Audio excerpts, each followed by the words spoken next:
Okay, it is 5:01, and I'll call to order the Northpoint Charter School Governance Board meeting on January 15th, 2025. Can I have a roll call, please?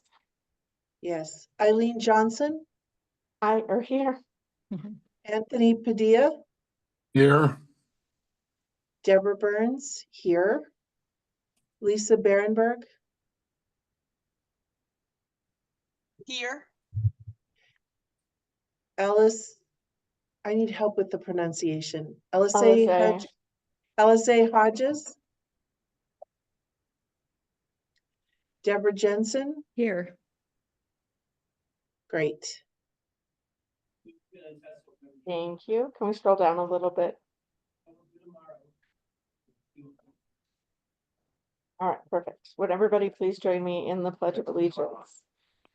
I pledge allegiance to the flag Flag of the United States of States of America, America, and to the and to the republic for which it for which it stands, stands, one nation, under God, indivisible, indivisible, with liberty and justice for all. Thank you. Does anyone have any changes they want to make to the agenda? no.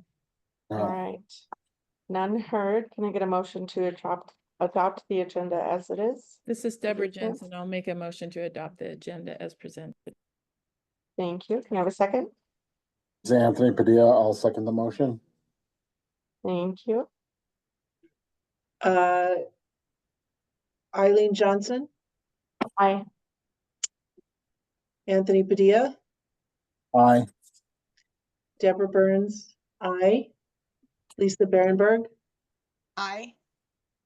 Deborah Jensen, Aye. motion passes. Thank you.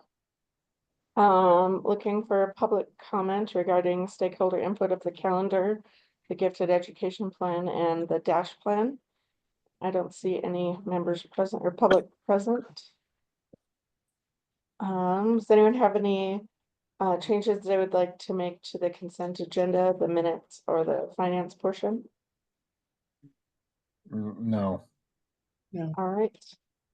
Can I have a motion to accept the consent agenda, please? This is Anthony Padilla. I make a motion to accept the consent agenda as it is. This is Deborah Burns. I second the motion. Eileen Johnson. Aye. Anthony Padilla. Aye. Deborah Burns. Aye. Lisa Berenberg. Aye. And Deborah Jensen. Aye. Thank you. Motion passed. Okay, for the financial management, the finance committee met right before this meeting. We went over the finance packet and didn't see anything of note. We discussed some advertising and marketing that we think we need to do with McKee. I don't think there was anything else significant. Deborah, can you think of anything that we needed to talk about? No, we started talking about, and maybe it's up to you, Lisa. We started talking about, because it's the beginning of January 2025, we have a series of things we're going to have to accomplish over the next 4 months in order to approve a budget in May. And we recommended starting with the executive director's annual review for next month, and then any budgetary changes that are not dependent on the legislative session, maybe in March. And then, because we won't be able to really do anything on teacher salaries until the legislative session is over and the governor has signed whatever she's going to sign, which will probably be not till April, hopefully by April. So that going into May, we'll have a final budget, but we'll have reviewed various components of it in depth over the course of the spring, and we won't have this massive budgetary discussion right before it's due and it's really too late to make significant changes and get it filed on time. Is that a good summary? Yeah, Deborah, do you think we should add the closed session for the review, the executive director review to the next meeting? Is that the right timing? Well, I think that would be great. What we've done Okay. in the past, but subject to board input, obviously, is we do have a form of executive director annual review that was created and is consistent with the job description that we created back when we made an offer to Lisa that we could distribute to the board and have each person, as well as Lisa, do a self-review before the next meeting. And then the closed session, what we've done in the past is, without Lisa on the board call in closed session, we share our comments and scores. We reach a consensus score, and then we invite Lisa in and go over all of those with her, as well as her scores, and set sort of some goals for the coming year in closed session. Did you like how we had it consolidated for us to all review together at the last year? So everybody send it to somebody, you know, a few days before the meeting. Everybody send their completed version to one of the board members a few days before the meeting, and then we just review the consolidated form. Oh, that's right. We had that done in advance. I like Yeah. that. Actually, it made it Yeah, easier. I liked that, so we don't have to go over each person's form, and we can at a glance see how everybody rated, and we can, you know, the average is already figured out for us, and then if there's a tie, we, you know, vote up or down on the tie of do you want to compile this year, Deborah, or do you want me to compile?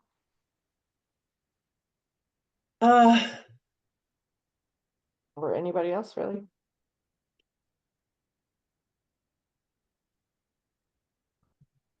I'm willing to compile. I'm a little up in the air right now. I have some folks that are threatening to need like 150% of my time in February. Yeah, So I'm a little but of course that might not materialize. So if there's someone else who would like to compile the scores, I think that might make more sense, but I can always be the fallback if nobody Yep. else wants to. Yep, I'm willing to unless anybody else wants to. So I have plenty going on in my life to not need an extra duty, but it's not that hard to do. So Did you do it last time? I did. Yeah. Really? Do you Yeah, I have had an Excel that you can just, document that, I was just gonna say, do you have stuff that you could just plug in? uh-huh. Yeah. Okay, if you have Okay. that, I'll leave it to you then. If not, Okay. I'll create something. Sounds good. All right, so I think I'll find a blank form and email it out to everybody within the next couple days here, and then I think everybody's email address is pretty easy to figure out. And then, yeah, then we'll put a closed session on next month's meeting. Ms. Johnson, I Yeah. have the eval form that was rebranded for Northpoint. And I did Excellent. add the goals that we discussed Okay, earlier this year. So I'll thank add you, those Lisa. next few days and I'll send it to you. And then I'll Okay, let you disseminate it with any notes you need to send to the GC. okay, sounds great. Thank you so much. And Lisa, do you want to send your self-evaluation to be tabulated as well? I will, but not in the next couple of days. Yeah. No, before the some next time. meeting, for the, because it's always helpful to see what the board members said and what you said, and when we're consolidating. Yes, of course. Yeah, you're right. And I I'll think have I it to you did. in advance of the meeting. Yeah. Yeah, you're right. I think I did put those in for everybody to review. Yeah, it's fine, just a couple days before the meeting, Lisa. I'll put in for the rest of the board members, I'll put a date on there that's like a couple days before the next meeting, just so I have a day or two to put it together. All right, awesome. If that was it for the finance committee, the business manager report, Marie? Good evening, Madam President and members of the board. Thank you for having me here today. I appreciate your time. As discussed, we discussed in the finance committee meeting the items that were requested. I'm sorry, I'm kind of losing my train of thought. But as it is January, you know, after the holidays, there's no rest for the wicked. So we have several things that are due now and that we are working on actively. And those would be 1099s and W-2s have to be out by the end of the month. So we're working on those actively. We are also working on reports that are due to the state by the end of the month. We're also looking forward to the budget, as Deborah discussed, and we in spring we'll get the SEG amounts, so then we can go forward with making those budgets for the teacher salaries and items that we discussed in the finance meeting. So we do have a busy few months coming up, and it'll be June 30th before we know it, and it'll be the beginning of the new fiscal year. So it's just a bam, bam, bam, and we are ready to go. Does anyone have any questions for me? I don't, and I think, I don't think any of us have mentioned that there's no bars this time. So just in Yep. case anybody was wondering why we hadn't talked about those. Okay. There's no bars this month, maybe next month, but not this Yeah. month. Maybe. All right, if no one has any questions for Marie, you're free to go. All right, I appreciate it. Thank you. And I hope you all I hope you don't get too snowed in next week, because it looks like it's going to be a little rough. So have a good one. Thank you, you too. Thank you. Bye-bye. All right, on to academic performance, the academic dean, Ms. Dixon. You want me to pull it up, Lisa? You got it. You said, I'll stop sharing so you can. Okay. Before, can I just mention something because it's in my notes? Mhm. For that, the year-end balance in the checking account was $1,941,610.14, and the savings account balance as of the same was $1,020,007.23. So we're got solid balances as of the year end. Sorry about that. Thanks.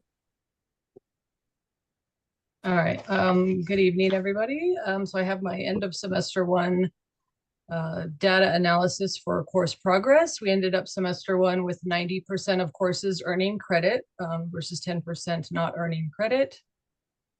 If we compare that to the last 6 years, we're down 1% from last year, but 25% growth from 2018 when we started tracking this. So it's overall pretty good, given the change in the way we're doing our math assessment with paper math test.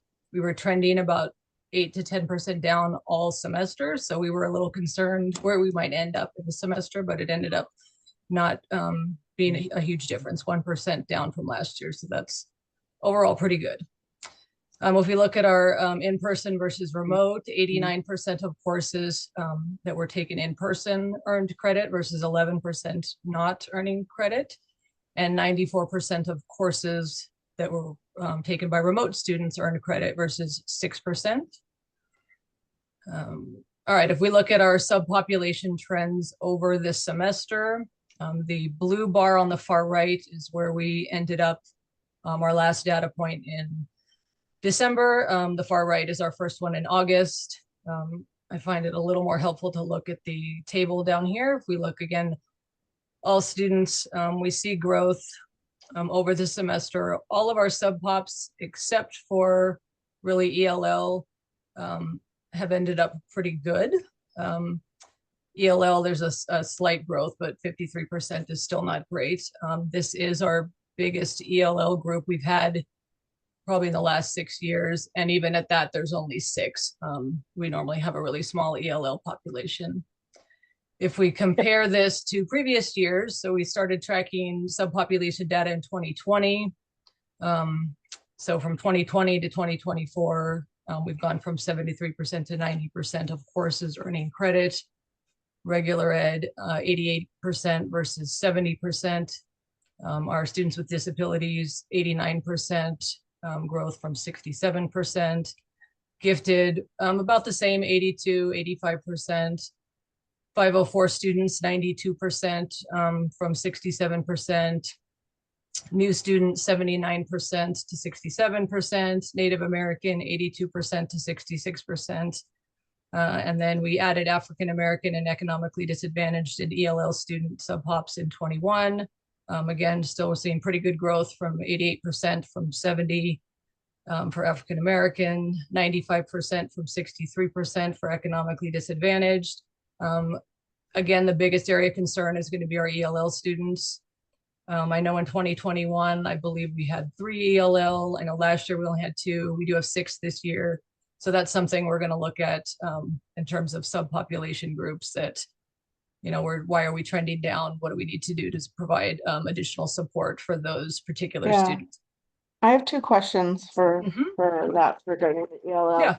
All the numbers, I mean, you know, forward progress is always great. Improvements. I was wondering, have the ELL students been with us more than, you know, just 1 year?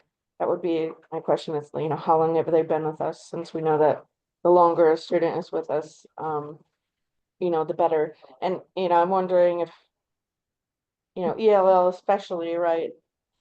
If the, you know, the times during COVID when they were, you know, maybe when testing for all schools wasn't quite as stringent, if that really affected, you know, how they progressed in learning during that time. So yeah, sorry. And then I guess the last one is, yeah, what can we do is, you know, have the teachers brainstormed to see what we can do to help?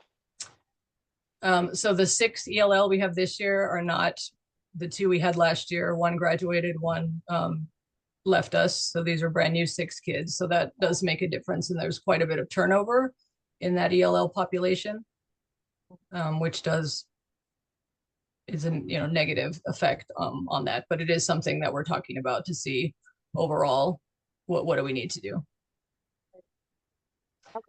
If we look at this is all the other data is based on courses. This is based on students. So there's 21 students who did not earn credit in 1 or more courses. And so this is just the semester trend.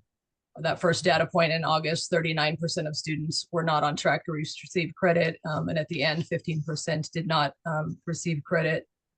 And if we break that down, there was 1 remote student who didn't earn credit in his classes. He did enroll in November. He was a late enrollee. We did modify his course load, but he still did not get credit in his 3 classes. And then the in-person, 20 students, 7 didn't earn credit in 1 class. 4 didn't earn credit in 2 classes. 5 didn't earn credit in 3 classes. 2 didn't earn credit in 4 classes, and 2 didn't earn credit in 6 classes or more. One of those is a student who actually had 12 courses because she's behind and she was ambitious and wanted to try and she thought she could get them all done in August. It didn't work out, but she did get credit in half of them. The other one was a student who just basically stopped coming.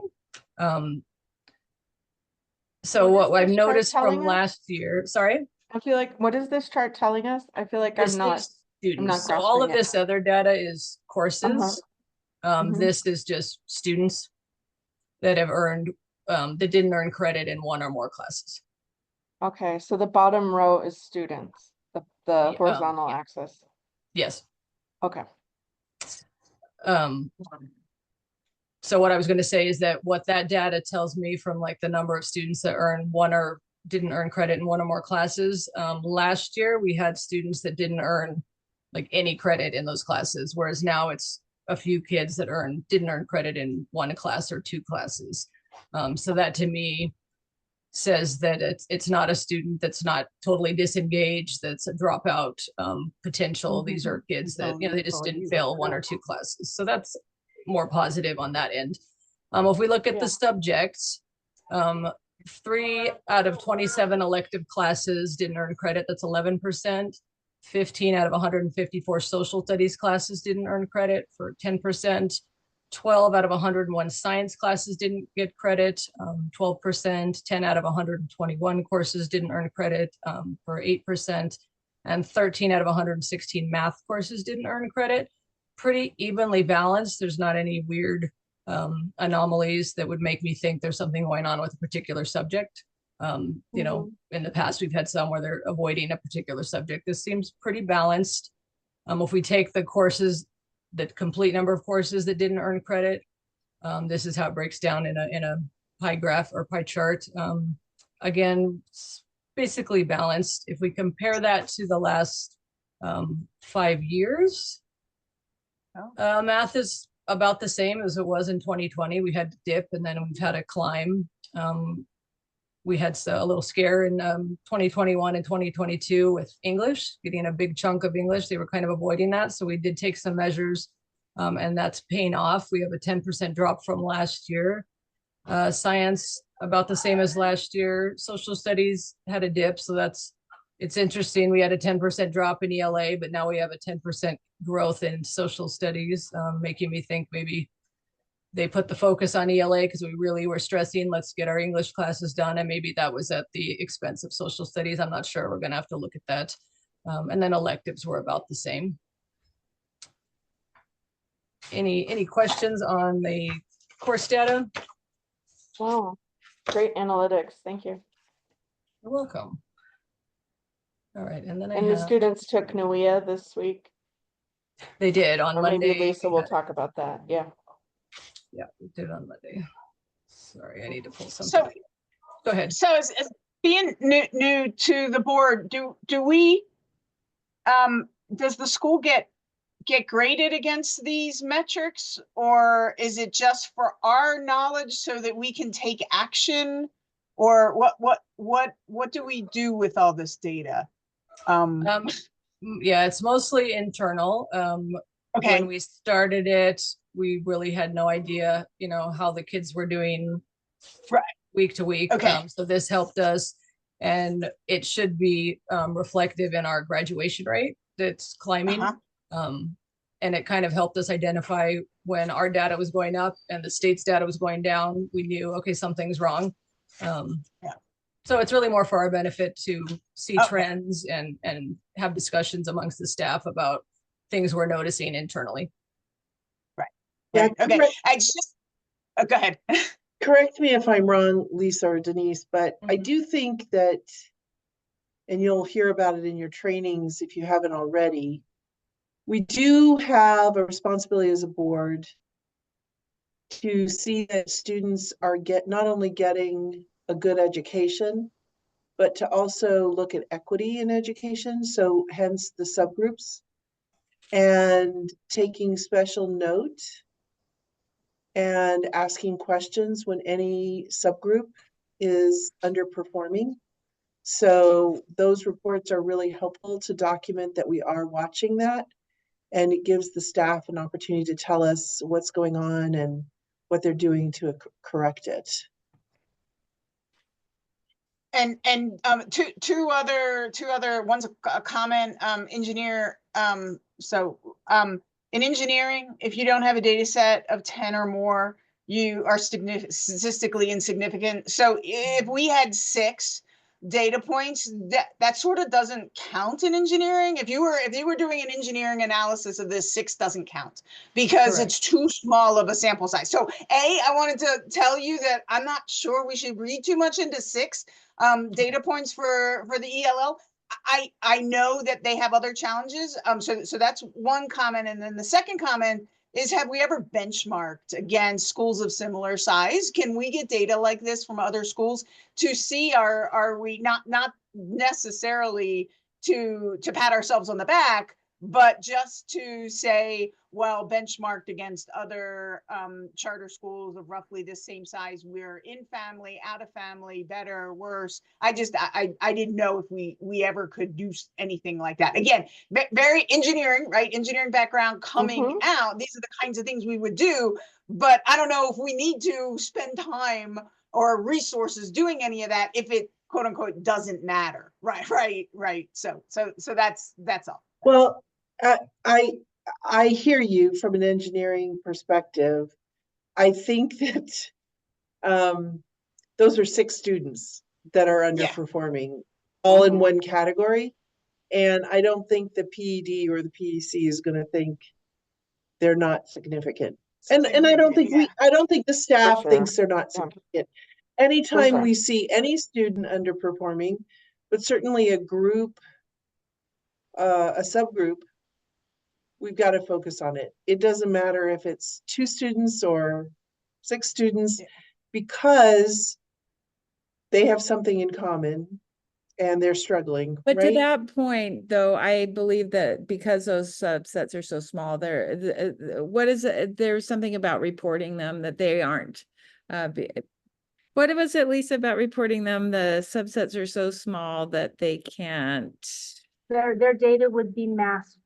And Mhm. so because of what Lisa mentioned, because the group number is so small, that the data will be masked on vistas, which would make it hard, Ms. Berenberg, to compare with a like school because their data would also be masked. Okay. Yep. Um, So Lisa Berenberg, we do get graded on the graduation rate. And okay. you know, like this, the last time that we met for re-enrollment, I'm sorry, Rechartering. rechartering, thank you. They almost didn't recharter us just because our graduation rate was so poor on Vistas, which is the state reporting site. And so I think you know, we had some errors in the calculations for reporting that weren't being caught. And so we really, you know, stood up for the school and tried to make sure that we could stay open. And so these reports, I think, are leading indicators, right? They're telling Mhm. us there's a problem in some area, even if it is only 6 students. We have such a small school that each student really matters in, especially, you know, and they really take into high consideration the 11th grade Mhm. SAT tests. And so, you know, those 6 students could really affect our school of, you know, Oh. say they were all in 11th grade, right? It would really affect Mhm. our scoring Yeah. in that. So I think, yeah, I think we always are concerned about it, but yes, from an engineering standpoint, it is just data, right? But Right. we know that, and you know, even as you're saying that it's just data, right? We know this is people's lives, and so Yeah. we're all, you know, careful about how we look at it, even if it is insignificant from a engineering standpoint, but yeah, Right. we And think it's that important. is the sole reason that I moved my daughter from El Dorado to this school, right? Right. Yeah. She was one of 1,700 and she was completely and totally lost. And we moved Right. her, here Yep. and she's now succeeding. Not as well as I want her to, but she's succeeding. Patience, patience. Right. They will, I will say that time is an amazing factor in how the school affects these students, so. Yeah, yeah, like, Lisa, I think you've probably heard us say a couple times, but if we have a student from 9th grade all the way through graduation, they have a much higher graduation rate and much higher scores. And so, but if we get a student in 11th grade or 12th grade, then, you know, the chance of graduation is just that much Is more, that much of not graduating is that much more. And So, Lisa and Denise, would you say that when you move from a traditional academic environment like El Dorado to this environment, it takes, I remember they told me it'll take Sean 6 months to 2 years to adapt completely to the different academic approach. Everybody's different. Some get it in 6 months. Some don't really come into their own in this academic forum for longer. But once they do, they really start hitting on all cylinders. Would you say that's an accurate statement? Oh, yeah, a minimum of 6 months, and it varies by student, but absolutely.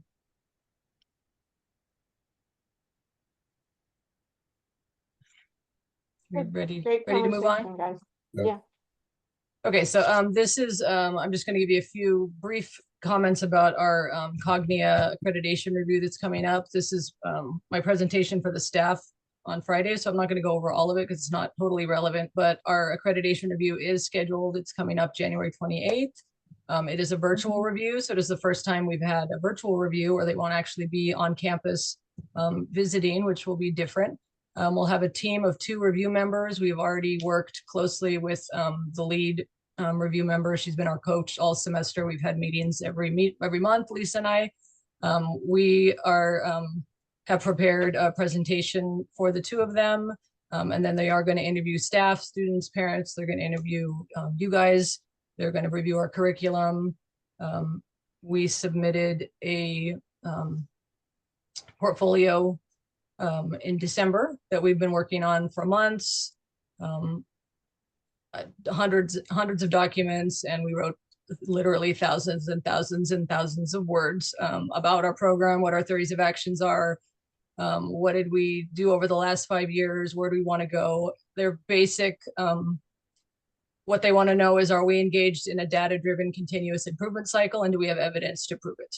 So that's where all of the stuff we uploaded comes from. And then they're going to talk to all of the interested parties to say, your school does this, is that accurate? What do you know about this? What do you know about that? So hold on, I'm going to go to this.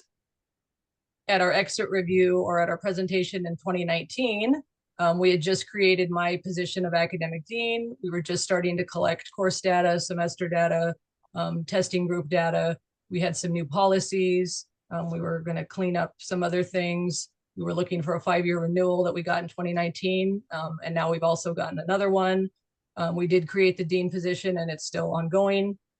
We have added in-person algebra. We added math skills. We added subject intensives in ELA and math. We adjusted our schedule, so we no longer have 3.5-hour blocks. We have cut that in half, so they would allow more movement through the day in all classes but Smart Lab.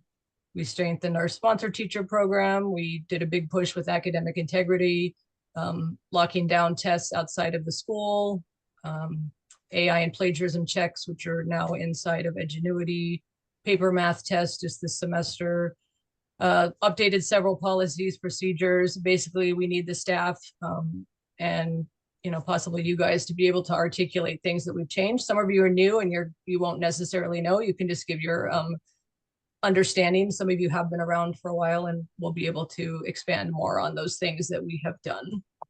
And I think Lisa has talked to you about scheduling that for. We mentioned it last time, and we talked about the division of groups, like who should be on the GC group, who should be in the parent group. They have suggested that we keep it below a quorum. We can post in advance, but they suggested just keep it below a quorum. We'd like to do the GC interviews at 10 o'clock and the the GC at 9:30 and the parents at 10 o'clock. Tell me again what day this is? January 28th. Tuesday. It's in my calendar for 9:30. So let's see.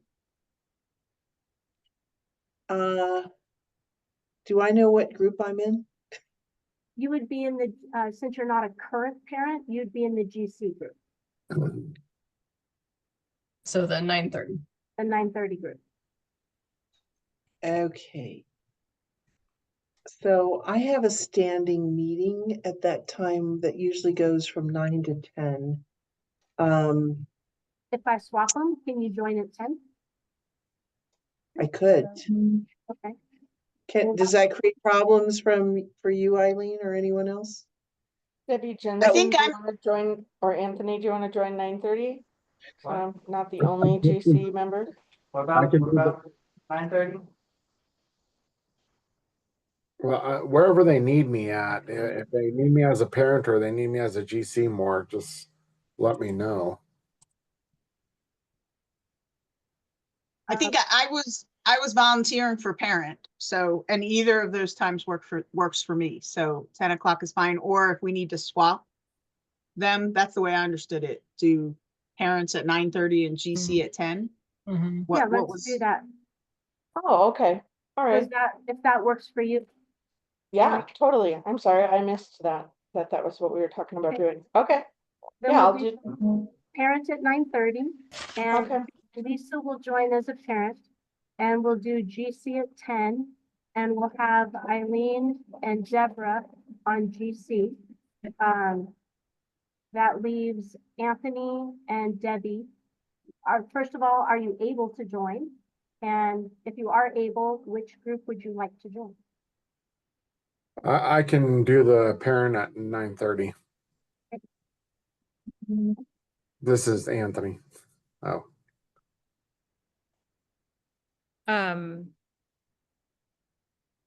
I hate to be flaky. This is at the time that's like the student I assist is in need of assistance. That's hard for me to do. I think And it's that's okay. fine. That's Yeah. okay. Debbie, it's totally fine. We have 2 in each group, and we're committed, so I think it's good. We understand other commitments.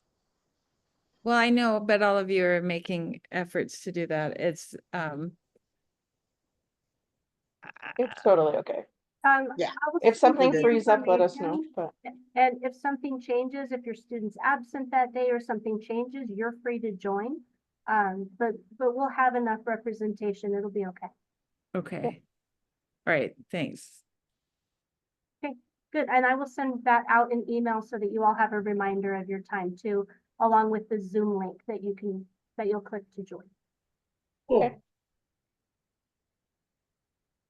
And I also wanted to add one more thing unrelated. Our STEM team is competing Saturday, February 1st.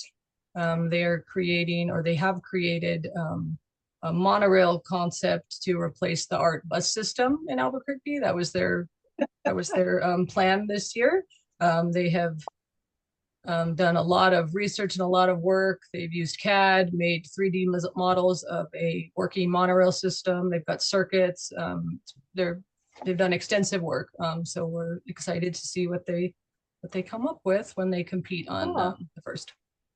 all right.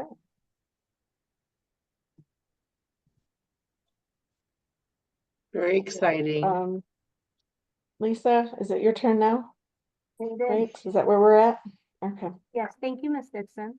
Yeah, thank you. Thank you. You're welcome. Thank you. I Okay. do have class at 6, but I think we can wrap it up, right? By then. Yeah. Yeah, okay. Okay, enrollment update. We had a lot of movement at semester as expected. And unfortunately, we ended with a net 3 loss.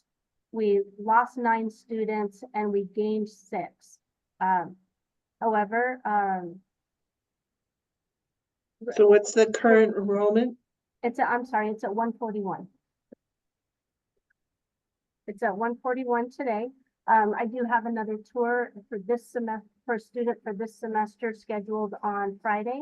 And we've completed a couple of tours already for students looking for next school year. And I love it when parents are proactive and looking now for where they want to place their child in high school. These were both for 8th grade students. So the link for our new student application will be live hopefully later this week. We're just waiting on confirmation from Power School that it's ready to go. Once that link is live, I will be delivering flyers, as we've mentioned before, to the charter schools throughout Albuquerque that don't have a high school. And so I was waiting until the link was live so that if they were interested, they could go apply right away. So those will be going out in the next few days. We'll also be doing a presentation, of course, to the Renaissance Academy 8th grade students about their options to remain here in the building and transition to the high school. And then I wanted to update you as well that we have Miss Burns and Miss Dixon and I met with McKee in December to review strategies for enrollment. It was an extensive meeting that included actually, Ms. Burns mentioned that he was the president of McKee. I actually didn't realize he was the president. But it was a very positive meeting overall. My favorite phrase that came out of that meeting, as frustrating as it is, was good grows slow. And Say it Jonathan, again? good grows slow. And so as much as we would like the floodgates to be open and the students pouring in, he reminded us that quality growth takes time. They were complimentary about some of the strategies that we have been employing so far, and offered, of course, some suggestions on other things we can do. We have a follow-up meeting with them scheduled next week where we can look at how we can restructure our current engagement with McKee that would help support some targeted, like pay-per-click digital advertising and other strategies. So I will have more information after we have that follow-up meeting. Although they did feel very positively about what we've been employing so far, and they felt that our enrollment goals were reasonable and attainable. We weren't asking to double our enrollment in the next 2 years, and they thought that it was very doable. They suggested and Deborah or Denise, you feel free to jump in if I'm leaving things out, but they suggested, can't think of the word I want to use, but some targeted strategies where we're not going to pour a bunch of money into it right up front. They want to experiment with it and see what's producing the biggest return. And that way we can target exactly how we want to spend our funds for the best return on our investment. So I'll have, again, more information about that after we have this follow-up meeting next week. It may include changing what McKee does for us within what we already pay for. And we also will probably explore, we'll need to pay for ad space outside of that engagement with McKee. And we could still consider adding a partner that would help us manage the digital ads. So Ms. Dixon or Ms. Burns, do you want to add on anything to that? You summed it up pretty well. Yeah. Do we have a social media club? No.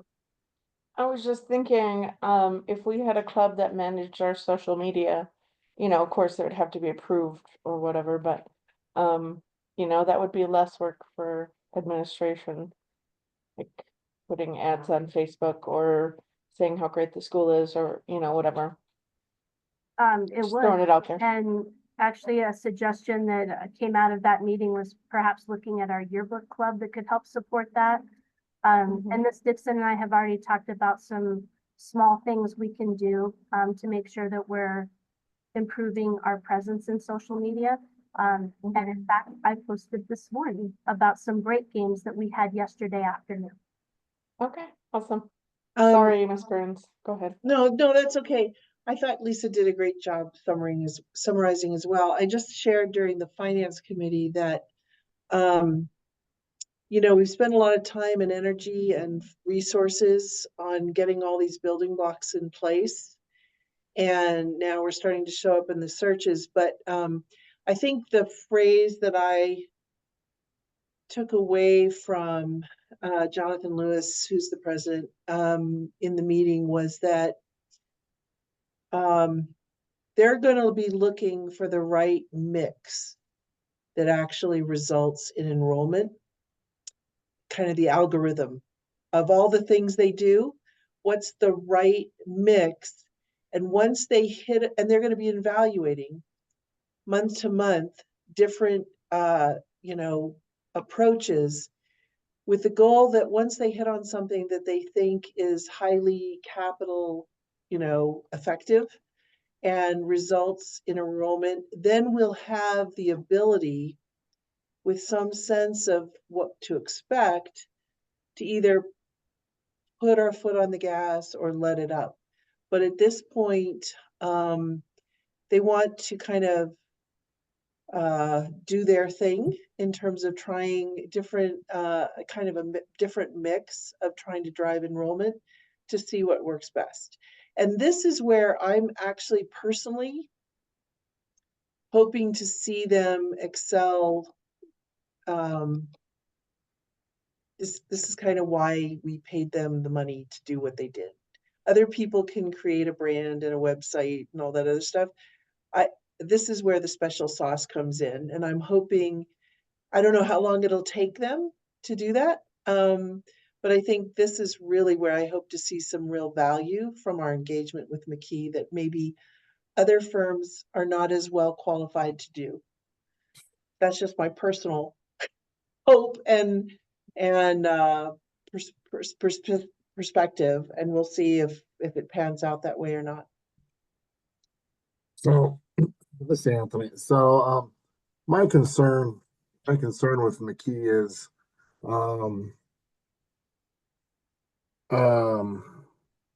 we're trying this to see where, what would work best.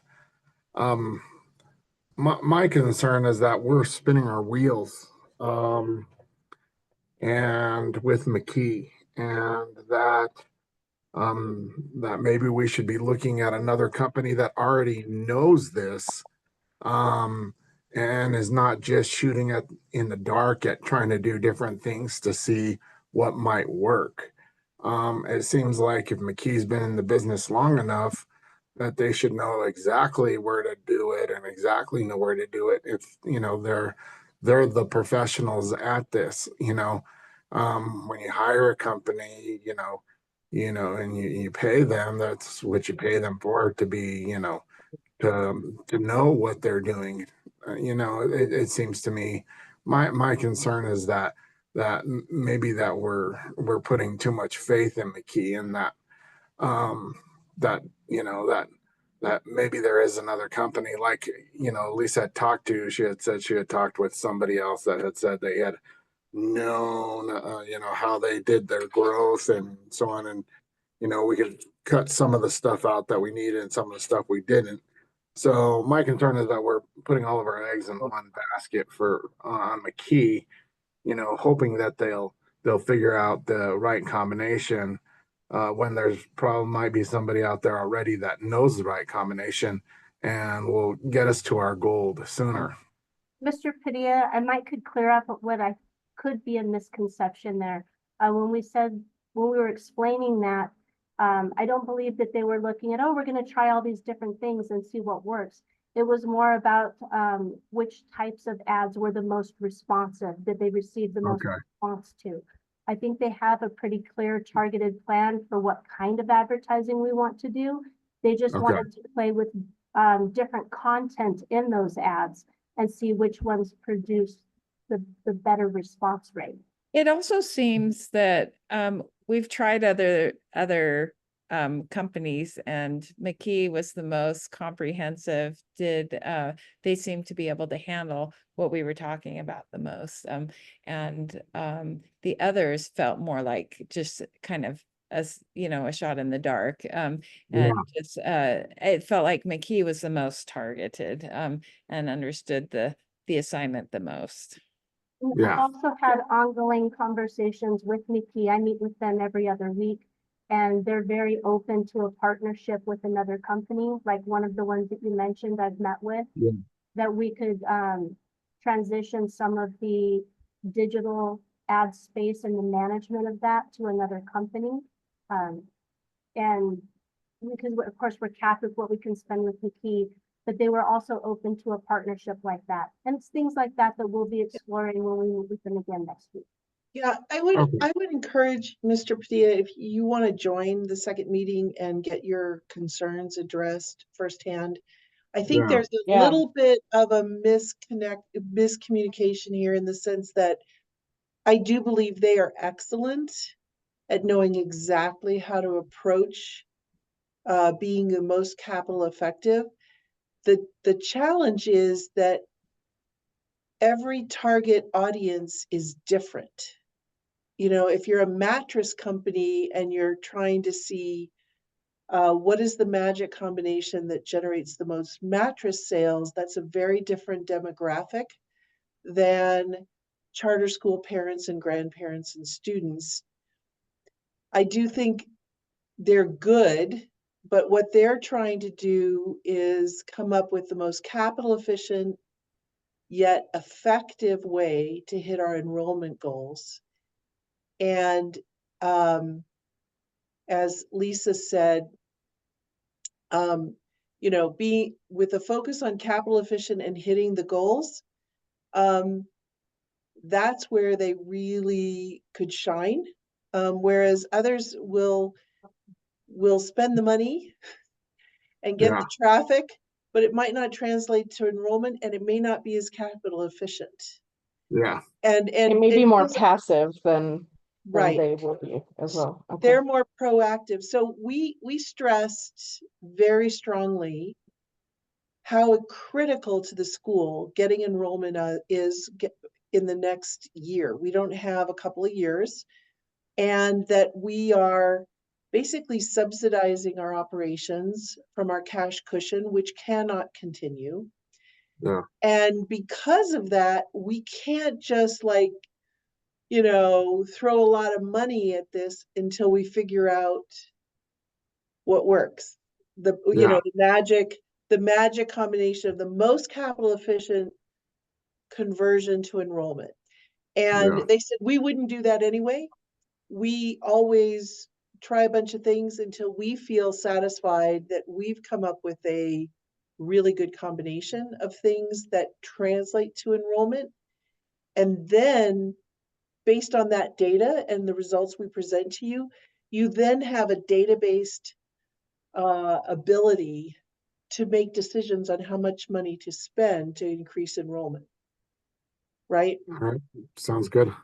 Yeah, and so I'm sorry if we led you to believe that they're shooting in the dark. They're not shooting in the dark. They're trying to figure out how to be capital efficient and yet hit our goals when we need them hit. And Lisa, what goals did we give them? I can't even remember. We We wanted gave them 30 overall as a initial goal. that, and that includes replacing the graduates, right? Yes, In the I- next year. yes, that will replacing the seniors and increasing the 9th grade class. Yeah, I'm sorry, I've had this conversation with a few people and I can't recall exactly what number we gave Nikki, but our overall goal is a new enrollment of 30, By August. ideally, yes. So that's a pretty aggressive goal.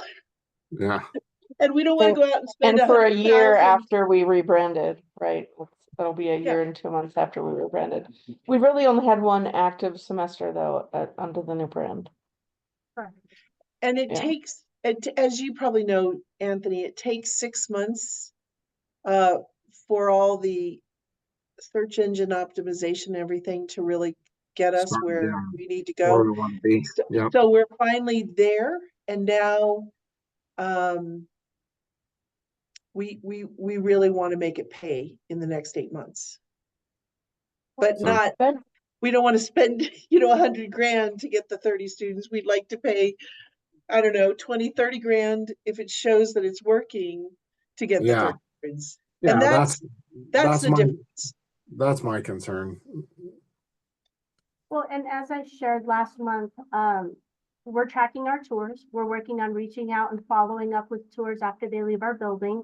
And last month, we've only done a couple new tours since then, was at a 50% conversion rate.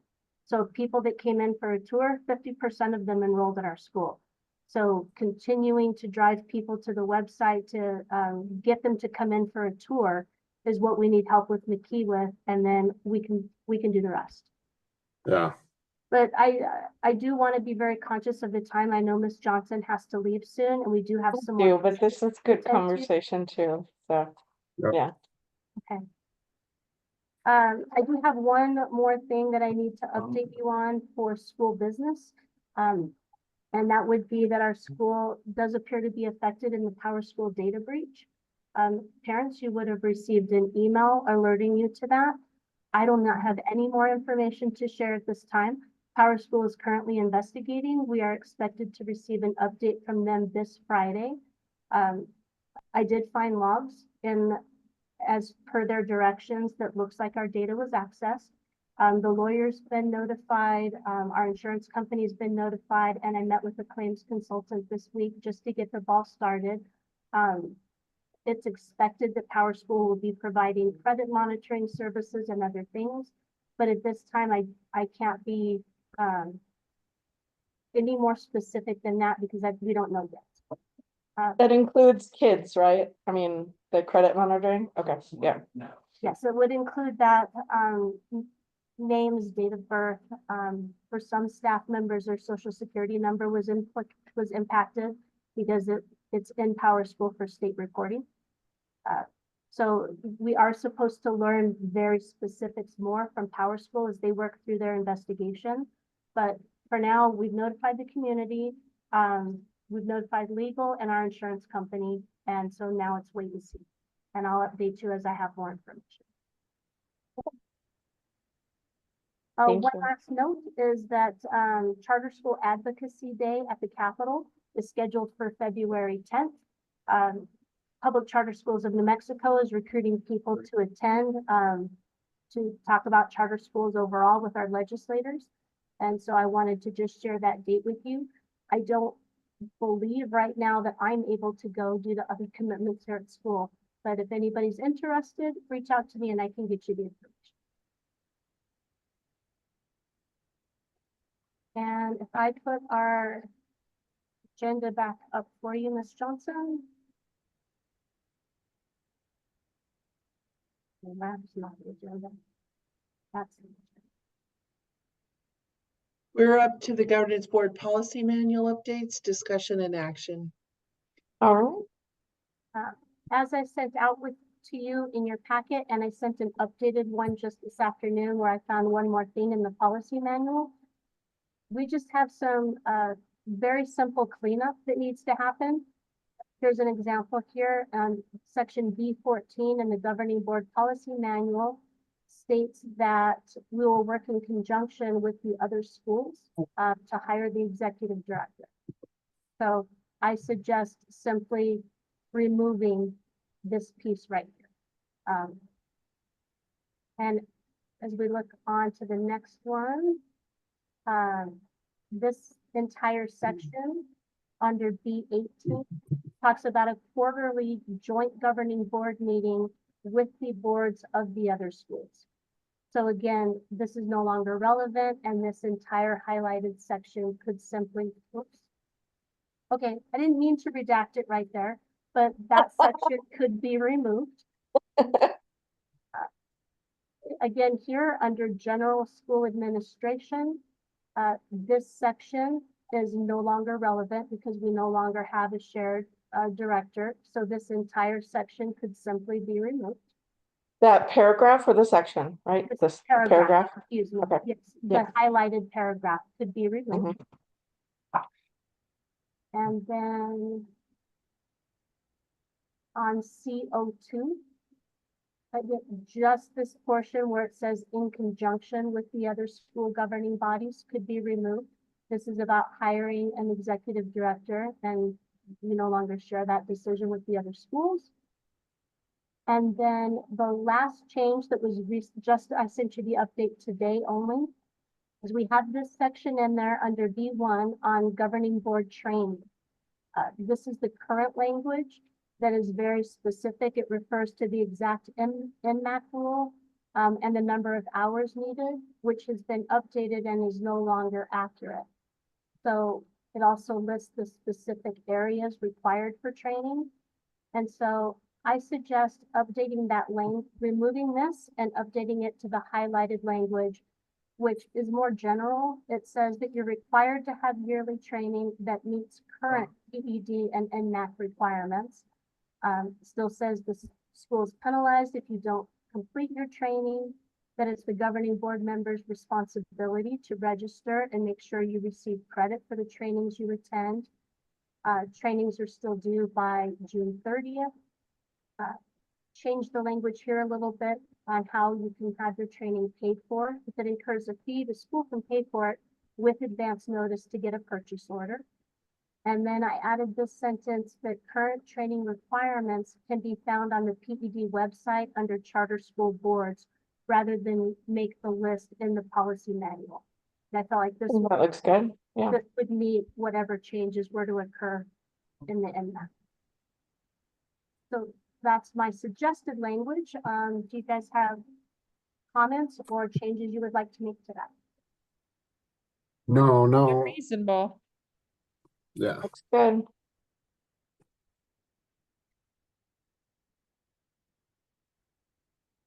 All right, so we need an action. Can I get a motion to approve the governing board policy manual updates as presented?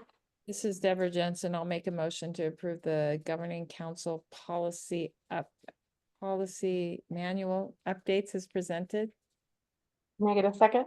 This is Anthony. I'll second the motion. Wonderful. Roll call?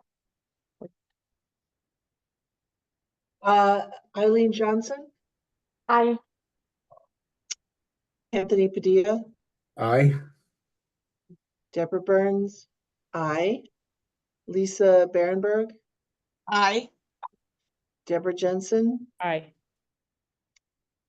motion passes. Wonderful. All right, so under board development. So it says 5 hours annually for returning members. I think we should list for next meeting, right? It should be like number of hours for new members. Yeah, But I think we put know that that's in. 8, right? It's 10. 5. Oh, 10. excuse me, 10. Current 10. members are 5. Okay. An update right now, Ms. Burns has completed 4 hours. Mr. Padilla has completed all 5 from attending the PCS conference. Ms. Jensen has completed 1 hour. Ms. Berenberg and Ms. Hodges have, as new members, have the Canvas course assigned to them. And it doesn't update progress for me until they complete the entire course. I have a question. Yes, Is ma'am. that the finance hour? I will go look and confirm that for you. I don't have it up right now. But is that including the 5 hours include, we got 1 hour of the finance, right, from the, You did receive 1 hour in finance, and all I wrote down was that you had 1 hour posted. So I don't know if that was your finance hour or if maybe that hasn't been posted yet. okay, all. because I just did another hour and I've got next week, I've got 2 more done, so I'll get 2 more done, so I'll be almost. I'll verify that and get back with you, Ms. Jensen.